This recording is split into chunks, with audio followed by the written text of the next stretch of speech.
Hi my dear friend, आज हम बात करेंगे गठिया के बारे में। ठीक है ना। क्योंकि इसमें 30 से कम उम्र के जो लोग हैं उनमें ज़्यादा मामले बढ़कर आ रहे हैं। तो देखिए, हम बात करेंगे अगर गठिया के, तो पूरे वर्ल्ड की मैं बात कर रहा हूँ। ठीक है ना। पूरे वर्ल्ड में जैसे कि जो कम पूरे उम्र में वर्ल्ड की बात मैं करूँ तो जैसे कम उम्र में गठिया जो है ना एक समस्या का कारण बन चुकी है। ठीक है। अब देखिए, यही वजह है कि गठिया के बारे में लोगों को क्या करना है, बिल्कुल जागरूकता फैलाने की ज़रूरत है।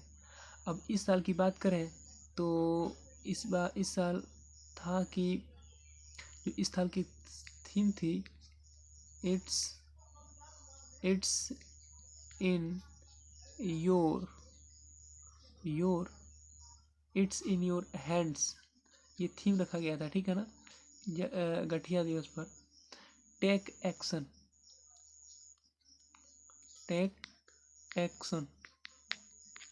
इस बार की थीम क्या रखी थी? Take action. अब देखिए, अब होता क्या है,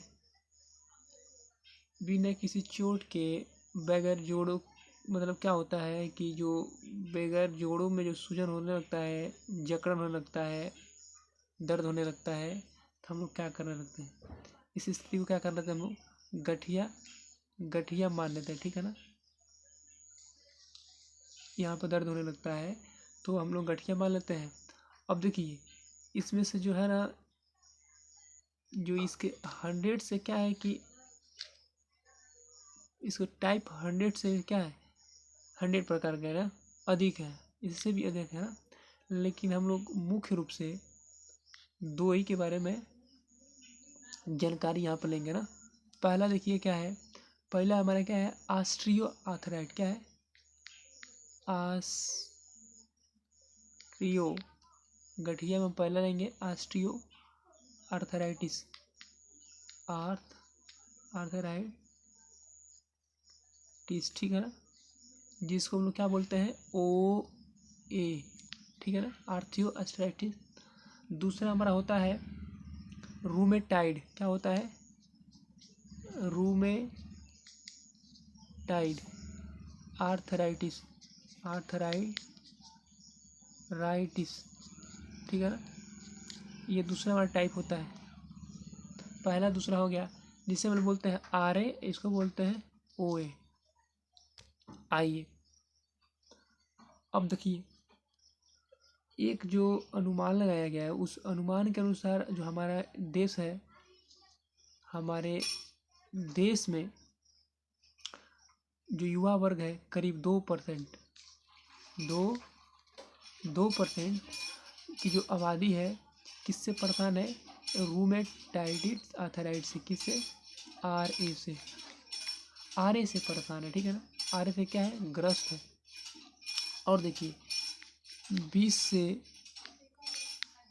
से 40 वर्ष के जो आयु वर्ग के जो हमारे युवा हैं, ठीक है ना, ये युवा किससे परेशान है, आर ए के मामले में क्या है, उनको बढ़त बना रही है, इनके ऊपर और बढ़ता ही चला जा रहा है, परेशानी इनकी बढ़ते ही चला जा रहा है। अब आपको बताया हमें है कि जो हमारा देश है, इस देश में 2% की जो आबादी है रूमेटाइड आर्थराइड से क्या है, परेशान है, ग्रसित है। 20 से जो 40 वर्ष के युवा हैं, जो हमारा आ रहे हैं, इसमें जो मामले हैं इनके सबसे अधिक बढ़कर आ रहे हैं। ठीक है ना। अब देखिए, आइए आपको बताएं कि ऑस्टियो आर्थराइड होता क्या है। ठीक है ना। क्या हम बोले,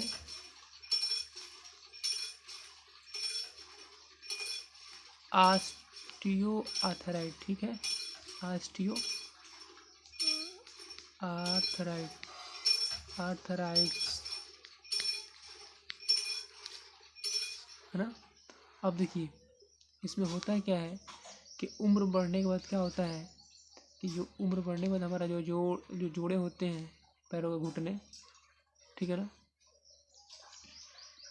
इसके कार्टिलेज घिसने के लगते हैं। क्या होते हैं इसके, इस जोड़ों के क्या होते हैं, कार्टिलेज घिसने लगते हैं, जो आगे चलकर क्या होता है, गठिया की समस्या क्या करते हैं, उत्पन्न करते हैं, ठीक है ना। अब यहाँ का जो कार्टिलेज होता है, इस कार्टिलेज के घिसने की वजह से क्या होता है, आगे चलकर गठिया की समस्या उत्पन्न करता है। अब ऑस्टियोआर्थराइड का जो सबसे अधिक असर होता है ना, इस घुटने पर ही क्या होता है, पड़ता है। अब इसके लक्षण पर कुछ देखिए ना, लक्षण कैसे होता है इसमें। ऑस्टियोआर्थराइड का लक्षण क्या है, देखिए सबसे अधिक जोड़ों में यानी कि सबसे खासकर घुटनों में क्या होता है, सूजन हो जाता है, ठीक है ना। घुटनों में सूजन होने लगता है।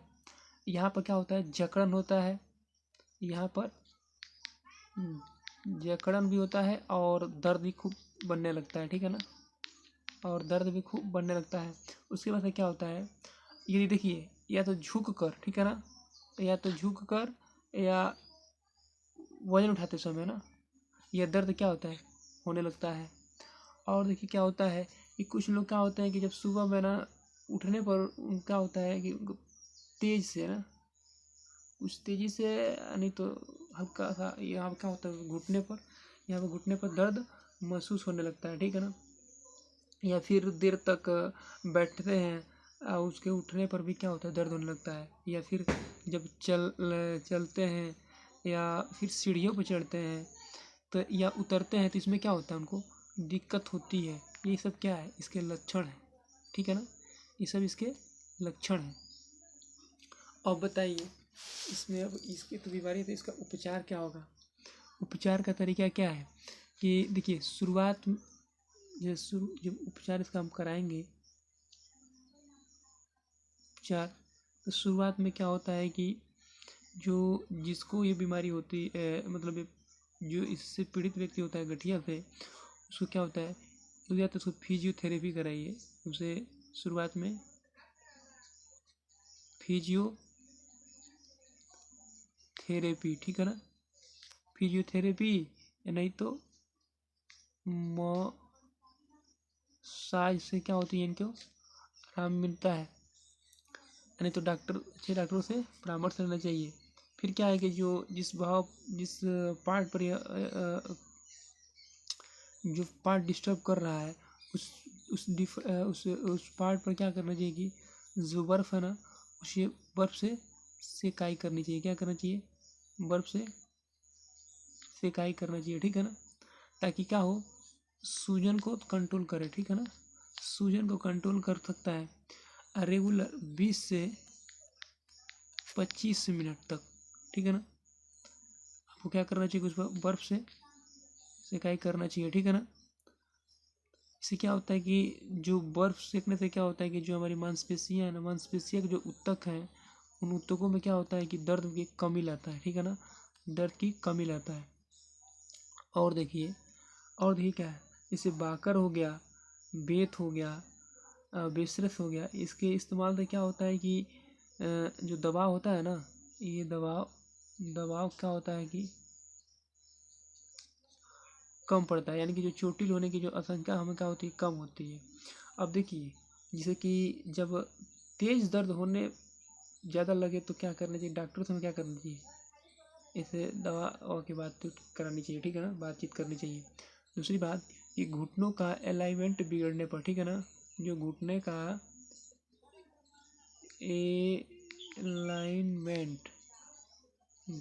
अलाइनमेंट बिगड़ने पर क्या होता है कि हाई ट्रिवियल ऑस्टियोटोमी, ठीक है ना, कि हम क्या करना चाहिए, मदद लेना चाहिए, ठीक है ना, बिल्कुल।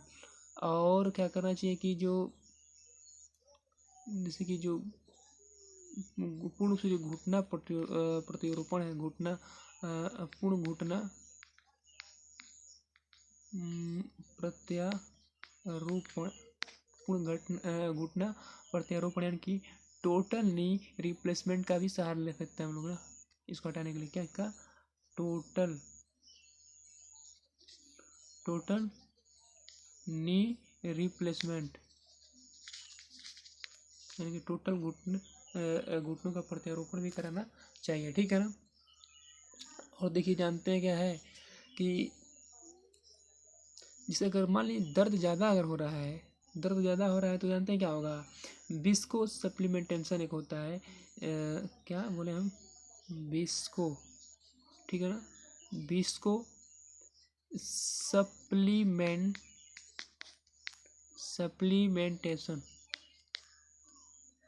ठीक है ना। अब इसके तहत जानते हैं क्या होता है कि घुटने में जो घुटना हमारा होता है, इस घुटने में क्या कहता है, इंजेक्शन लगाया जाता है, ठीक है। अब इसमें इंजेक्शन अब इसमें इंजेक्शन लगाते हैं। अब जब इंजेक्शन लगाते हैं ना, तो जो हमारे जोड़े हैं ना, यहाँ पर जोड़े जो जॉइंट है, इसके बीच क्या होता है कि जो लुब्रिकेशन होता है ये बना रहता है, ठीक है ना। यानी कि प्लेटलेट्स रिच प्लाजा थेरेपी, एक और भी होता है क्या कि प्लेटलेट्स रिच प्लाजा थेरेपी, क्या हम बोले हैं, प्लेटलेट्स रिच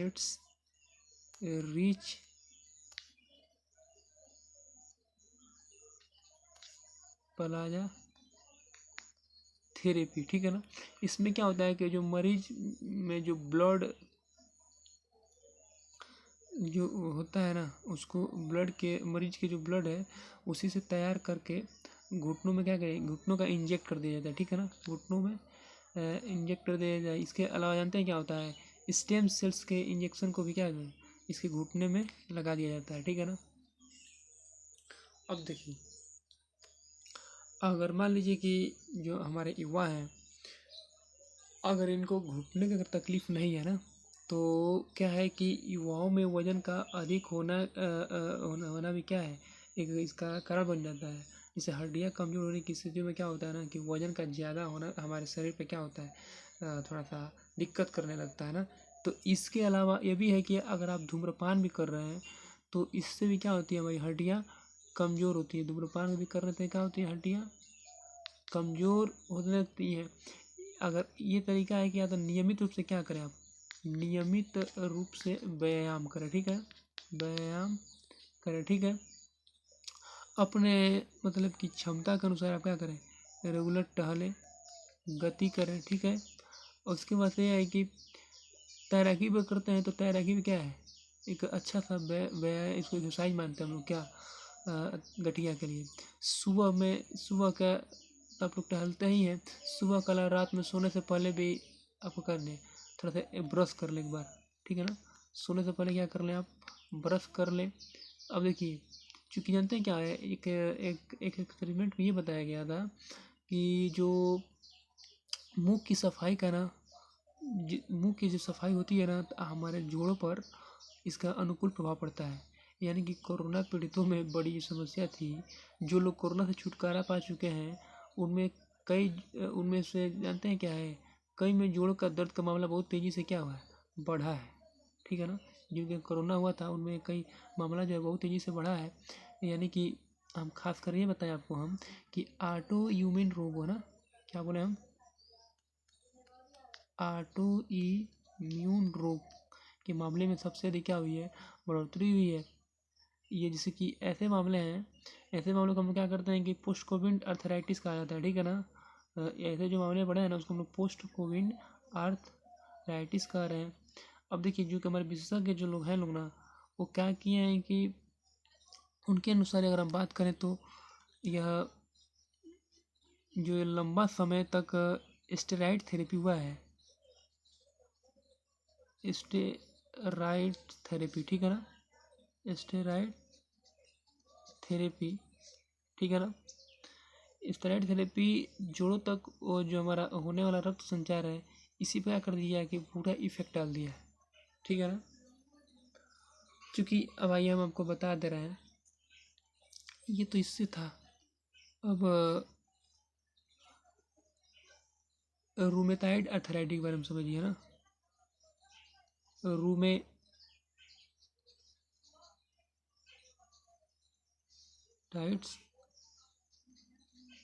अर्थराइटिस।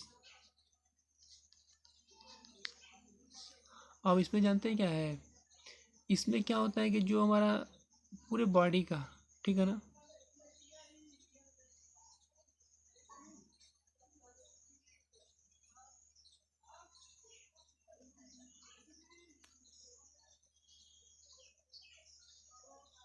इसमें क्या होता है कि पूरे बॉडी का जो इम्यून तंत्र है, इस इम्यून तंत्र